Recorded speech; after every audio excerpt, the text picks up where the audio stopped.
alors ni ñu leen ko doon waxee tey jii jàngat bi ci wàllum tàggat yaram la ñuy taxawaat ba tey bu leen fàtte ci kanam dinañ ànd ak El Hadj Gorgui Wade Ndoye moom taskatu xibaar la itam moom moo taxawal gingembre littéraire nous sommes avec Yoro Mangara Yoro ñu ngi lay nuyu di la ziar. yaa ngi ci jàmm xoolal ma naan Mame Fatou sax maa ngi lay nuyu soxna Naata Mbaye di nuyu ñi. Mame Fatou la nekkaloon démb barki démb ak démb. c'est ça moo tax mu saf salaamañ bi. exactement ça va. ça va maa ngi lay nuyu maa ngi nuyu ñi toog ci plateau bi yëpp. Cheikh Tidiane. lui c'est mon parrain il a été. et il était avec nous aussi Yoro Mangara. ah oui fii sama sa kër la. il est chez lui là. exactement. ba ñu ñëw si moom lan ma dénkoon mu nekkoon ci loxo. Godfather. voilà mu nekk sama parrain. j'espère que yaa ngi joxe àllarba. joxewul dara balaa mu fi jógee dina ko lijjanti. voyou de premier ordre. alors tey Yoro on va un peu s'arrêter ci élimination suñu Lionceaux U17 yi démb la woon mais également suñu match bi doxoon diggante Togo c'était mardi dernier alors on va commencer peut-être par ban ñu commencer par U17 wala équipe A bi équipe A bi peut-être bien équipe A bi on va commencer par ça des tops et des flops ci match bi parce que gis nañu ba mu passé il y a eu beaucoup de critiques notamment ci coaching Aliou Cissé. waaw xam nga Sénégal moo gën a jafe entraîner ci àdduna bi fii on est 18 millions. d'entraîneurs. Il y a 18 millions de coachs parce que gis naa ne gars yi nee nañu il a joué sans avant-centre ñi ne sans attaquant déjà am na ay attaquant parce que Sadio Mané attaquant la. Ismaïla Sarr attaquant la peut-être qu'il a joué sans avant-centre de métier parce que équipe ñiy football ci kaw yëpp ay attaquant la. Ouais, non attention Sadio Mané l'une de ses meilleures saisons à Liverpool il a joué dans l'axe oui ou non oui Ismaïla Sarr sa meilleure saison bu mu def dans le football depuis qu'il est professionnel à Rennes avec doomu Guy Stéphane bi Julien Stéphane il a joué dans l'axe donc c'est deux joueurs qui ont déjà joué à ces postes précis. mais c'est pas leur poste de prédilection. waaw mais xam nga da nga am ku nga xam ni c'est son poste de prédilection. ñaar ñu toog ci banc. waaw mais xam nga footballeur day évoluer Sadio Mané gars yi dañoo jàpp ne ba léegi c'est le même joueur d'il y a 5, 6 ans, 7 ans non Sadio Mané a pris de la bouteille il aura bientôt 32 ans il est beaucoup plus mûr beaucoup plus mature et beaucoup plus clinique aujourd'hui entre Sadio Mané devant les buts ak Nicolas Jackson devant les buts je crois que Sadio Mané est beaucoup plus clinique est-ce que kii bu defee carrière am ba mu jeex dina dugal autant de buts que Sadio Mané je crois pas il va forcément comme tous les joueurs se réinventer à un certain âge on se réinvente Cristiano Ronaldo au début il jouait sur le côté de moins en moins aujourd'hui Mbappé de moins en moins au PSG il joue dans ce 4-2-4 sur le côté parce que explosivité ak vitesse bi ngay am quand tu as 27 28 plus ngay prendre de l'âge moins tu vas vite donc tu as besoin d'un espace boo xamante ni fi ngay daw du bëri c'est 10 mètres 20 mètres maxi mais déborder yu mu doon def temps yi muy gën a nekk jeune on va de moins en moins voir ce Sadio Mané là c'est normal parce que il est plus mature il va gérer ses émotions mais gérer également ce côté physique il ne sera pas le joueur qu'il a été il y a 5-6 ans. Mais sur ce match Yoro il a été plus dangereux et plus percutant sur le flanc. danger yëpp ci côté gauche boobu la ko indee. waaw c'est-à-dire man Yoro lu ma mënul d'accord foofu aussi. mooy que tu es un neuf nominal qui joue titulaire à Chelsea qui marque des buts nga teg ko ci banc bi di rafistoler on ne peut pas rafistoler alors qu'on a un joueur de classe à ce poste-là. Voire deux. En fait, moi pour moi, c'est pas une critique boo xamante ni mën naa ko tenir ci Aliou Cissé. Après, quand on parle du jeu, oui, c'est vrai que on n'a pas été l'équipe la plus joueuse ci àdduna bi depuis que Aliou est là, ça c'est une vérité. Mais il a des certitudes am na nu mu bëgg a évoluer man pour man. ne Sadio Mané tey jii du mënul jouer avant-centre alors que au Bayern il l'a été à Liverpool sa dernière saison loolu la joué pour man il peut jouer à ce poste parce que il a des aptitudes pour jouer à ce poste. Bon, on va dire que comparaison n'est pas raison équipe yooyu ak équipe bi du benn parce que équipe yooyu peut-être qu'ils ont des milieux de terrain yoo xam ne se projettent vite de l'avant et ils donnent de très bons ballons ce qu'on n'a pas dans cette équipe du Sénégal mais man surtout ci entraîneur bi ci lecture match bi la parce que soo xoolee match bu commencé nga gis adversaire boo xam ne ils jouent pratiquement dans leur surface de réparation là tu as besoin d'un attaquant qui fixe les adversaires donc koy teel a gis nga teel ko rectifier mais tu n'attends pas la 75e minute pour le faire. Et quand il l'a fait on a vu la différence dans le jeu. Non loolu noonu aussi man je suis pas man au fait xam nga football moo tax mu neex c'est pas une science boo xamante ni day infuse parce que pour man les critiques yi ñu war a def ci match bi peut-être c'est le fait de démarrer avec 3 centraux alors que tu joues ça j'ai pas compris parce que le fait que Kouyaté di def ce tiroir là bu nu yorul bal bi mu compléter milieu bi parce que quand tu es une équipe joueuse yaa yor bal bi 90% du temps être à 3 derrière ça servait absolument à rien moo tax d'ailleurs bu ñu mi-temps wee tuuti mu génne ko dugal Pape Matar Sarr ça oui mais comment ça s'appelle Lamine Camara dama jum ça je peux un peu comprendre mais pour man de moins en moins même en club on verra Sadio Mané sur le côté parce que c'est comme ça plus tu prends de l'âge dans l'axe il jouera dans l'axe sur le côté de moins en moins Di Maria Messi il a démarré sur le côté plus muy jël de l'âge plus il se recentre parce que le côté c'est pour un joueur jeune c'est aussi le contenu dans ce match-là aussi bien dans l'animation offensive que même la prestation d'ensemble de l'équipe face à une équipe bu nga xam ne yow qualifié wul sax Coupe d'Afrique des Nations le Togo n'est pas qualifié à la CAN nous on est détenteur de la Coupe d'Afrique des Nations donc on doit gagner absolument face à ces nations-là c'est à nous d'imprimer le jeu moi je suis de cet avis. mais loolu nekkul woon ay propos sax yu Aliou Cissé ci conférence de presse d'avant match bi que il fallait gagner ce match-là est-ce que li ñu gis Yoro dal na xel à moins de 2 mois de la CAN voilà. xam nga Aliou Cissé bu mu nekkee ci équipe nationale ba léegi. man bokk naa ci ñu ko gën a critiquer te sama xarit. c'est un peu bizarre mais parce que moi je dis les choses du ma raay nit mais sur ce match-là précis on n'a pas été bon. Ça arrive mais moi je crois pas que on a. À qui la faute? C'est pas parce que Aliou a raté son match. Non, mais attends, quand Ismaïla Sarr rate des contrôles yomb, c'est Aliou Cissé. Quand on rate des buts faciles, c'est Aliou Cissé. Quand Nicolas Jackson réussit son contrôle orienté, on repasse Ismaïla Sarr mu dugal mu dóor ko ci goal bi, c'est Aliou Cissé. Non, il faudrait aussi parfois que ñuy xool sunu joueurs yi ce qu'ils font. Mais si on raisonne comme ça, amul benn défaite contre-performance bu ñu teg ci ndoddu entraîneur. Non, parce que ça arrive dans tous les matchs de football. Mais non, attention. Xam nga Cheikh Tidiane, il y a des matchs où l'entraîneur est responsable. Comme par exemple bu ñuy dóor contre Algérie 1-0 Coupe d'Afrique 2019 le premier match. dañoo joué 10 minutes je vois seen attaquant bu ñu yoroon ñoom algériens yi comment il s'appelait Boumdja faire de l'individuel sur Kalidou Koulibaly.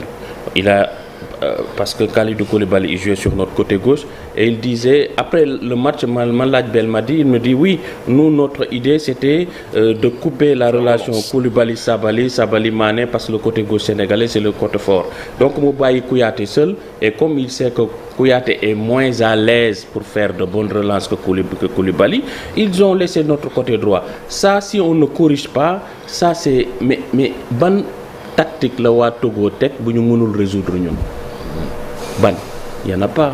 Non, mais on n'a pas su les prendre à défaut parce que match bi soo koy xoolee le Sénégal ne s'est pas créé d'occasion pratiquement à part Sadio Mané et Nicolas Jackson et c'est très peu. Et vous croyez que c'était mieux bu ñuy génn difficilement les poules à la CAN? CAN bi passé bu ñuy jël. Ah mais il y a eu des critiques qui ont été CAN bi passé c'était pas le meilleur Sénégal. Dama la bëgg a wax ne c'est il y a rien de nouveau sous le chapeau xam nga sous les tropiques. Là on est d'accord. C'est au fait man par exemple moi j'ai jamais aimé le football prôné par Aliou Cissé parce que moi je suis un puriste man j'aime le beau jeu mais force est de constater que moom ce qu'il fait depuis qu'il est là ça gagne. et tant que ça gagne sunu genre gi on est obligé de la fermer. Mais des fois sur le fil. Mais des fois sur le fil. oui mais ça gagne. waaw xam nga yaa ngi wax Coupe d'Afrique bi ngay wax ni gagné nañ ko premier tour bi ça aurait pu basculer. xam nga keroog maa ngi déglu Luis Enrique l'entraîneur du Paris Saint-Germain. Il disait dans une de ses conférences de presse que le rôle de l'entraîneur du sélectionneur n'a rien à voir que le rôle de l'entraîneur en club. Parce qu'en club, tu peux essayer des choses. Parce que tu as le temps. Tu as des joueurs avec toi 7 jours sur 7, chaque semaine vous travaillez. Alors qu'en sélection, les entraîneurs, ils n'ont pas le temps. Donc ce que moi je peux pas comprendre peut-être, c'est ces différents schémas tactiques yu Aliou di teg depuis qu'il est là, alors qu'il sait pertinemment. Même si tu fais 8 ans sur place. Ouais, mais ok, il a fait 8 ans, mais il a gagné quand même. Mais donc il n'y a pas de quoi s'inquiéter, c'est ça jarul ñuy tiit. Non, xam nga man pour man. Il faut pas aussi que les gens rêvent. C'est pas parce qu'on a été champion en 2021 comme en 2022 qu'on sera champion de nouveau. Loolu moom damay dégg gars yi di ko wax ñun ñoo fi mën ñun non. Déjà da ngay xool le dernier classement du Ballon d'Or. Il y a 2 ans. Edouard Mendy était le meilleur gardien du monde. On avait sur le top 10 ou le top 20, on avait 3 joueurs. On avait Sadio Mané, Koulibaly et Edouard Mendy. Bi passé amuñu benn joueur. Donc mooy wone ne que sur le ranking sunu joueurs yi dellu nañu gannaaw. Bu ñu delloo ginnaaw c'est normal, ils ont pris 2 ans de plus, ils n'évoluent plus dans les mêmes clubs, ils ne sont plus voilà, am na ay jeunes yu ñëw ñoom Lamine Camara, ñoom Iliman Ndiaye, etc. Il leur faudra aussi du temps. Cette équipe n'est pas la même que celle qui était là en bu ñu gagné CAN bi. Abdou Diallo, Gana Gueye, ils évoluaient aux côtés de qui ay Messi, ay Neymar, ay machin, ils étaient au PSG. Aujourd'hui kii mi ngi Qatar. Non, quand je dis évoluer, c'est s'entraîner avec eux. Tu t'entraînes avec Messi, tu apprends. Tu t'entraînes avec Neymar, tu apprends. Tu t'entraînes avec Mbappé, tu apprends. Aujourd'hui, il joue à Everton, même s'il a plus de temps de jeu qu'au PSG, moi je crois, ça m'a avoué que ni le Paris Saint-Germain moo mën doole Everton. Donc lu mu doon jàng bu ne Messi booy football ak moom di entraîner ak moom da ngay jàng. Booy jouer ak Neymar da ngay jàng, entraîner ak Neymar da ngay jàng. Ngay jouer ak ñoom foofu la ñëwoon. Léegi Qatar boo Abdou Diallo nekkee d'ailleurs il n'est plus titulaire.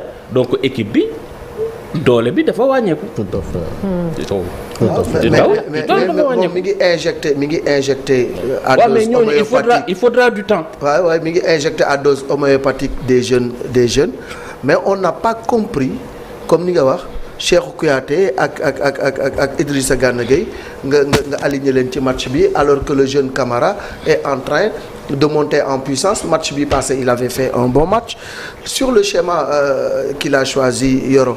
Je suis désolé mais la critique des Sénégalais dafa fondé, c'est vraiment fondé. Mais on peut pas. Man, j'étais à Lens. Ce match est minable. C'est pas un match référence. J'étais à Lens. Il a joué avec le même schéma contre le Cameroun. Tu me diras que c'était un match amical, mais ils ont été bons. Et Kouyaté dans le même rôle. Pas trop. Hein. Ah ben si moi j'étais au stade. Mais xam nga tam mais Yoro nag sur ce match là vraiment mooy gagné na. Non seulement contre Cameroun non xam nga gagné contre Cameroun tu as gagné ci benn penalty boo xam ne non en plus si l'arbitrage était je sais pas correct Cameroun aussi. Moi je parle du jeu. Non on parle du jeu mais dans ce match là le Sénégal s'est créé peu d'occasions. Non Cheikh Tidiane boo nekkee stade di seetaan match ak nga koy seetaan ci télé. Absolument. Parce que là tu as les 3/4 du terrain sa kanam. Tu vois nos joueurs yi di bouger, tu vois le mouvement d'ensemble boo nekkee stade. Ça n'a rien à voir ak télé. Il n'y a pas une grande différence. Ah mais non, ça boo ko waxee mooy tu n'es pas quelqu'un qui regarde le foot. Mais si. Non, def naa ñaar yëpp, mais boy, est-ce que xam nga ne ci ngay gën a gis le jeu sans ballon des footballeurs? Non mais absolument. Mais ça c'est la prestation d'ensemble. La prestation d'ensemble fan lañ koy xoolee. Mais là tu vois que le ballon ñi nekk ci ginnaaw ni gisoo leen lii nii ngay gis. Tu vois que le ballon indicateur yu ëpp solo quand tu regardes un match de football, c'est les occasions que tu te crées et les occasions que tu concèdes. Il faudra demander ñu xam football dëgg lu tax tey jii booy superviser équipe mën nga toog kon sa kanam télé nga seetaan ko lu tax gars yi di déw di dagg billet di dem ba stade toog parce que vue d'ensemble bi ngay am boo nekkee stade ak bi ngay nekk ci télé bokkul télé li ngay gis bëriwul. réalisateur action tu vois rien du tout à la télé. alors après équipe A bi visualisation moom mooy tax nga mën a xam yenn détails yi aussi. l'équipe U17 démb gis nañ seen élimination bi face à l'équipe de France après sax am na yeneen coow bu ci juddu mais gis nañ ni que match bi apparemment ñoom xale yi ñoom ñoo mëne woon match bi. ñoom ñoo mëne woon ils auraient pu passer mais tu sais en petite catégorie. L'essentiel c'est pas de gagner. gars yi damay gis fii on était euphorique après premier match bi. oui Diouf war na ñëw sax équipe nationale nan bàyyi booy progrès gis nga équipe bii nii. U17 yi naata. fii ak 5 ans 7 ans 10 ans peut-être benn ou ñaar ñoo ciy def carrière yu mag. football moo demee noonu carrière bu mag benn wala ñaar amaana sax kenn du ko ci def. mais mën nga am aussi sax. oui c'est possible. non au fait. day am génération dorée day am aussi. boo amee cru le meilleur cru de la France. c'est la génération 87. ñu ci def carrière bu mag Benzema la. ay Nasri, Menez, machin. Ils n'ont pas fait. Non, ils n'ont pas fait bonne carrière. Nasri, tu vas pas dire que bonne carrière. Mais Nasri bokkul dama juum Nasri bokkul génération 87. Mais génération 87 benn. à part Jérémy Menez. Mais ils n'ont pas fait de grosse carrière. Menez amul sax 17 sélections. Mais ils ont été professionnels et bien. Ouais, mais ils ont été professionnels mais ils n'ont pas été de très grands joueurs. Dama la bëgg a wax. ñun gis naa fii ñu naan dafa war a woo équipe nationale de gis nga coupe du monde bi nii Ghana gagné na ko plusieurs fois Nigeria gagné na ko plusieurs fois parce que gagner en petite catégorie ça signifie pas grand chose parce qu'en petite catégorie li ñu war a jàngal booy yi c'est de bien jouer c'est de répéter des gammes.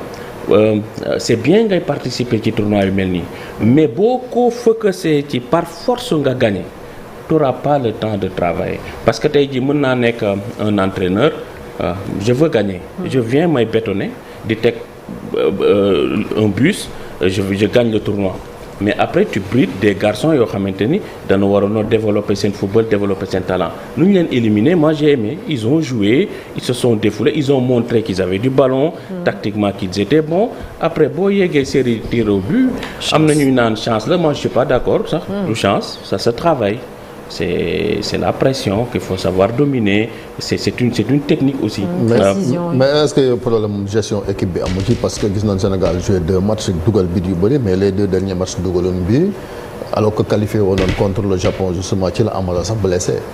non au fait xam nga football dafa doy waar. man je crois pas que ni à cet âge-là. que déjà qu'il soit mûr tactiquement ba ñu mën a imputer affaire bi à un entraîneur wala xam nga. non yoroon mais bu dee qualifié nga def nga ñaari match am 6 points qualifié nga xëy na première place ngay xëccoo. est-ce que fallait prendre les risques yi nga xamante ne après gis nañ la suite des événements yenn jours yu blessé ba football woon démb. waaw mais xam nga on a gis nga moo tax ma ne la xam nga après match. man moo tax du may bëgg trop du truc parce que après match après coup. ku neex nga analyser nu la neex moi je me souviens en 2017 dañoo gagné sunu 2 premiers matchs Aliou Cissé a fait tourner l'équipe sunu 3e match ñu dem on nous bat ñu génn ñu daje Cameroun éliminé nous je crois parce qu'à l'époque yokkuñu woon équipe yi quart de finale direct la ñu ne lu mu tourner équipe bi moo tax ñu noppal woon amatuñu rythme pour ñëw en fait après coup c'est toujours facile parce que tey jii amaana mu tourner épique noppal joueurs yi ñu dóor tu m'imagines ñu dem ñu dajeek démb France éliminé ñu ne ñu lu joueurs yi noppalu ci compétition boo xamante ni dafa gàtt moo tax ils ont eu du mal à retrouver du rythme bu ñu joué ñu gaañu ñu ne wuy waruñu woon jouer parce que tu sais un footballeur il veut toujours jouer. Mais quand même là le débat s'était posé avant le match pour titulariser Amara ci match boobu ou pas le préserver en vue des 8e de finale le débat s'était posé bon mais nag entraîneur moom moo xam à chaque fois lu tax moom muy classé ay est-ce xam nga à cet âge déjà bëriwul joueurs yi di blessé à 17 ans 15 ans 16 ans ils sont encore jeunes seen muscles yi c'est encore frêle ils peuvent enchaîner des matchs duñu sonn bi nga amee âge u Amara mën nga nekk ci mbedd bi di jouer 8h ba midi doo sonn mais bu nekkoon ne c'est des joueurs de 27 28 30 ans oui tu peux faire tourner parce que tu te dis oui ak charge musculaire yi ak compétition yi ñuy jouer c'est le haut niveau c'est bien ñu récupérer benn 24 heures 48 heures. mais pour un jeune joueur je ne pense pas que suñ doon waxu ménager ko on ne pensait pas à la blessure musculaire parce que y a blessure contact da koy. Ouais, un jeune de 16 ans il peut enchaîner 100 matchs il est jeune. Non, il peut enchaîner mais le contact physique mën na ko blesser et c'est ce qui est arrivé malheureusement ci match bi. Oui mais tu sais bu ko dalul woon ci match boobu. Non mën na ko dal feneen ça je suis complètement d'accord man côté boobu je suis pas trop fan. C'est arrivé à Zaïre Emery mais en Espagne aussi le débat se pose avec Gavi lan la gars yi di wax pourquoi le faire jouer dans un match boo xam ne qualifié nañ là ils le perdent pour 1 an pratiquement ça arrive mais yooyu su amee foog coow am. il faut amoindrir les risques. C'est un élément offensif c'est un atout offensif bu nga xam ne c'est indéniable il pèse beaucoup sur le jeu de l'équipe. Donc comme c'est ton principal atout offensif il serait plus sage de le préserver pour la suite. Man loolu rek la nit ñi wax maintenant nga dugal ko mu gaañu les gens diront que waxoon nañ ko bu mu ko dugal. mais imagine-toi dugalu ko mu dugal ko 8e de finale la xaw ma kii mu ñëw il n'est pas en forme gars yi ne oui c'est parce que daf lu mu noppalu woon moo tax ñëw na parce que dans une compétition pareille souvent quand tu casses pour que tu retrouves le rythme c'est compliqué. Il y a des entraîneurs qui préfèrent faire jouer la même équipe ba bu ñuy jël coupe parce que ils se disent que oui ñun dal nañu 2002 Salif Diao prend un carton Amdi après contre Danemark là je crois il joue pas 2 matchs Amdi est très bon ci 2 matchs yi mooy le 3e match ak 8e de finale ñu ñëwaat quart ñu delloo Salif Diao parce que c'est le titulaire il passe à côté on perd et pourtant Amdi était très bon gars yi ne oui mënoon na bàyyi Amdi Faye c'est la même chose au fait le Sénégalais il est comme ça. oui moo tax ma wax la ko football dafa bëri version dafa bëri ku nekk ni mu gis je suis d'accord mais man faire jouer ton meilleur joueur dans un tournoi de 6-7 matchs un joueur de 16 ans qui n'est jamais fatigué xale la moi je trouve pas ça débile.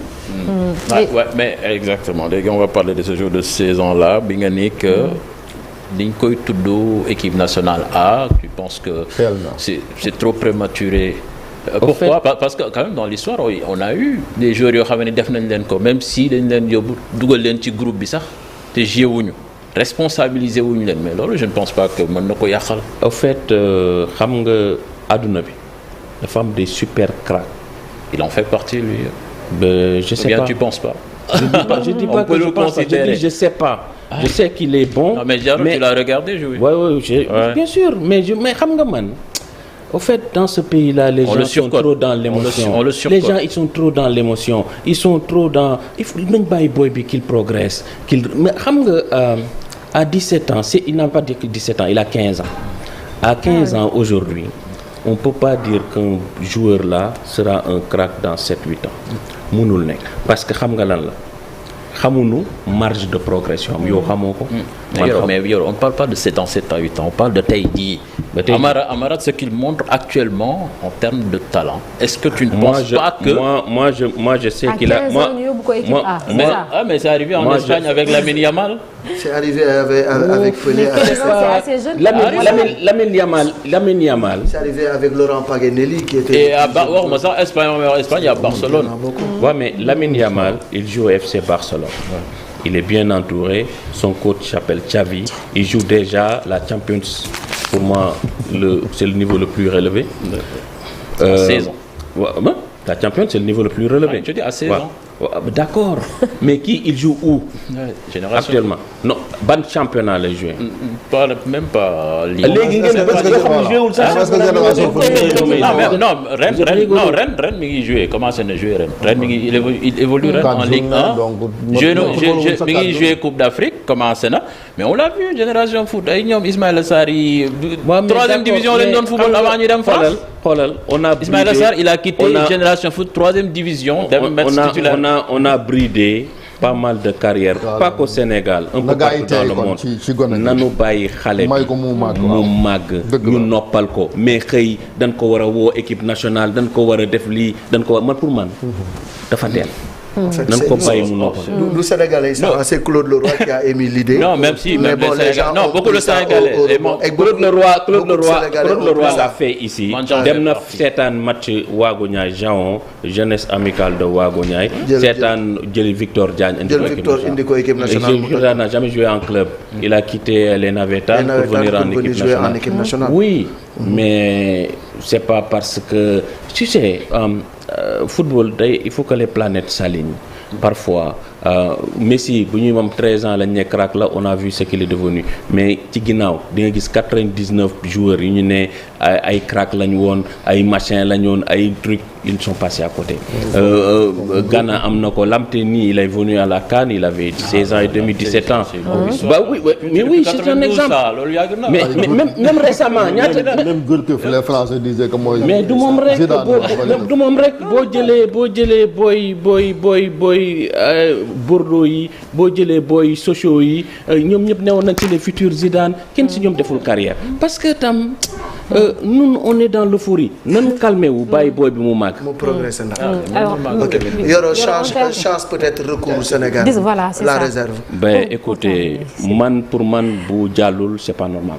Moi je le dis carrément parce que c'est interdit. Mënoo jouer une compète sous deux couleurs différentes. Voilà.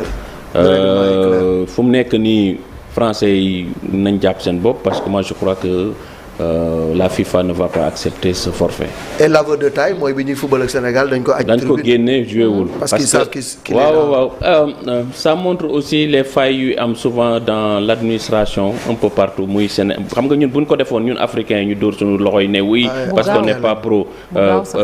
Deschamps taxaw na fi ne je vais sélectionner Kalidou Koulibaly te foofu boobu am na plus de 15 sélections au Sénégal. C'est parce que aussi ils n'ont pas regardé que boy bi football na Burkina ba pare. Et ça Niger plutôt. Et le règlement est clair là-dessus. Bah oui dañ leen di aj. Et c'est pour la même compétition parce que il faut le jouer et c'était qualificatif. Bien sûr c'est la même compétition. C'est la même compétition. Merci beaucoup Yoro Mangara day des ak ñun ñu dalal suñu gan excellent.